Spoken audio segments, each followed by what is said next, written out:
Well, Frank, I can tell you right now, I've never seen an effort to reform it start with the president-elect. I've never seen them summon CEOs either to Trump Tower, in this case Mar-a-Lago, and seemingly get some concessions even before he takes the oath of office. Yeah, I think it is unprecedented, and it'll be interesting to see, as we've just heard, how it's followed up.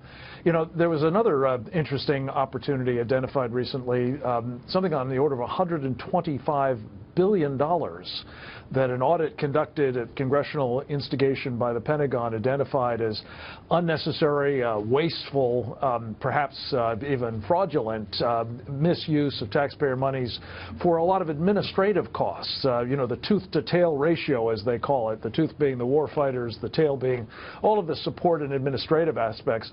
That $125 billion, some of that could certainly be saved, and if it is, I hope, as was just suggested, we'll see it plowed back into places where money really does need to be invested, including, by the way, modernizing our nuclear deterrent. There's not been a lot of talk about that, I think, particularly with what's happening on Russia's side and the Chinese. This is a really important area for focus for the new president. Right. There's no doubt Russia and Chinese have stepped up efforts, particularly in their military hardware. And Ford, you know, I think by focusing on the F-35, we know it's perhaps the most critical plane that we have in our arsenal, and saying, hey, there's nothing sacred. It won't be business as usual. Someone says, hey, this is the most important plane that we have, so don't worry about cost.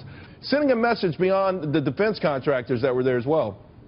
Well, the new sheriff, President-elect Trump, is laying down the law, and he's right to go right after the sacred cows, because you have to understand the problem in the military is not how much we spend, it's how we spend it. And the reason why we spend it very poorly is because defense contractors have set up shop in nearly every single congressional district, and President-elect Trump is right to set the tone right now and tell Congress, guess what? We're all getting on the same page, and we're going to do what's in the best interest for America.